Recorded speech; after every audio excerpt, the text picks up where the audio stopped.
Bismillahirrahmanirrahim, hello les fanophiles, on continue notre série de cours concernant les infections virales pendant la grossesse et aujourd'hui on va parler de la varicelle. La varicelle, donc c'est une infection virale à VZV, c'est-à-dire varicella zoster viruses VZV, rare à l'âge adulte. Hein. Généralement c'est très rare hein. Chez l'adulte, c'est l'apanage, la varicelle c'est l'apanage des petits enfants parce que c'est très contagieux, donc on trouve chez les enfants, les petits enfants.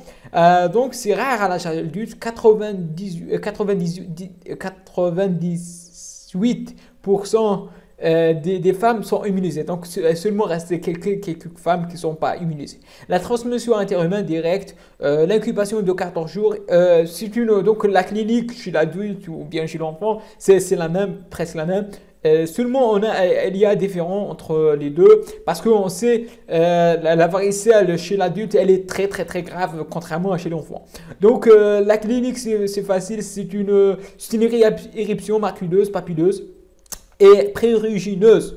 Donc, elle fait donc des prurites, c'est prurigineux, avec d'intervalles de pourcents et on appelle des lésions de différents âges. C'est très important, c'est de la sémiologie, dermatologie, donc des lésions de macules papilleuses de différents âges, c'est évocateur de la varicelle. La guérison spontanée, généralement, la guérison spontanée, on n'a pas besoin de beaucoup de choses. On obtient la guérison en 10 à 15 jours. Le diagnostic clinique, c'est sérologie, bien sûr. Le diagnostic est généralement clinique. Des lésions maculopapilleuses, prurigineuses, différents âges, c'est la clinique.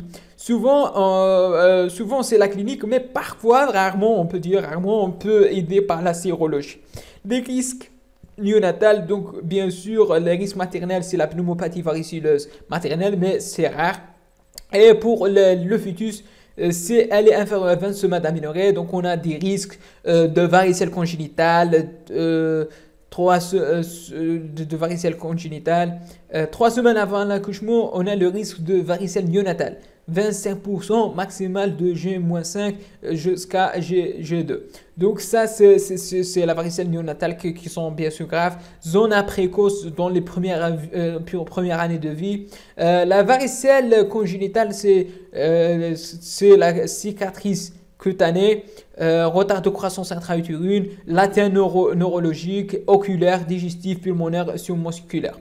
Et la varicelle néonatale, c'est une éruption cutanée muqueuse généralisée avec des lésions hémorragiques. On voit des lésions sur la peau et atteinte viscérale et pulmonaire ou bien pulmonaire avec une mortalité très élevée chez la varicelle néonatale. Donc deux entités, on a la varicelle congénitale lorsqu'elle vient avant 20 semaines d'aménorrhée et on a la varicelle néonatale, c'est 3 semaines avant l'accouchement.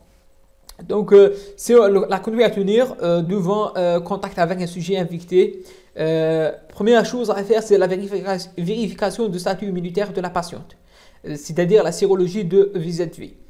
Si immunisé, donc aucun risque, hein, c'est aucun risque. Mais sinon, si une mère non immunisée, donc on va faire donner d'antivirales tels que l'aciclovir, démarrage AG7 de comptage et pendant 8 jours. Donc AG7 de comptage et pendant 8 jours. Aciclovir. On donne l'aciclovir si elle n'est pas immunisée.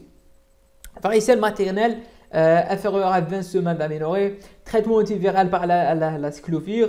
Le risque de varicelle congénitale et de pneumopathie. Donc l'aciclovir non démontré parce qu'il reste le risque de varicelle congénitale, comme j'ai dit, et pneumopathie.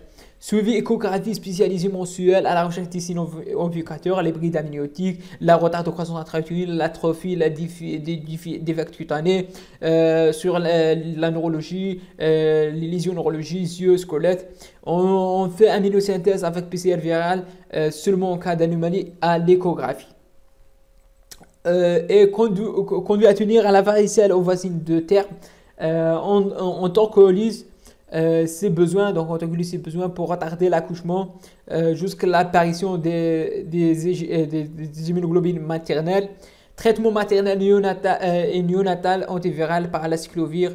On discute bien sûr les immunoglobulines anti-VZV pour l'enfant. Donc, mais malheureusement, donc, c'est risque. Hein. En l'absence d'antécédents de varicelle ou histoire douteuse, plus ou moins sérologie négative, en préconceptionnel, on peut vacciner ça pour éliminer tout le risque d'avoir un varicelle néonatal. Donc, en préconceptionnel, avant qu'elle tombe enceinte, on vaccine. Après un test de grossesse négative, suivre une contraception efficace pendant 3 mois. Bien sûr, lorsqu'on a des vaccins comme ça, donc on donne une contraception efficace jusqu'à 3 mois pour ne pas tomber enceinte et on donne des vaccins. Et pendant la grossesse, évitez tout. On n'a pas vacciné, donc pendant la grossesse, évitez tout contact avec des sujets porteurs des lésions varicelleuses. Évitez les enfants, évitez tous les gens qui ont de la varicelle. Et surtout, évitez d'hospitaliser les femmes atteintes de varicelle dans les maternités, hein, pour ne pas causer des dégâts chez les enfants et chez les futurs enfants, bien sûr. Et en postpartum, on vaccine dans le doute, donc en postpartum, on vaccine pour le doute. Donc ça, c'est de la prévention. Et ça, c'est grosso modo sur la varicelle pendant la grossesse. Donc, je vous remercie pour votre attention. N'hésitez pas de cliquer sur j'aime, abonner sur ma chaîne, aider, aimer, partager. Et à la prochaine, Inch'Allah, salam.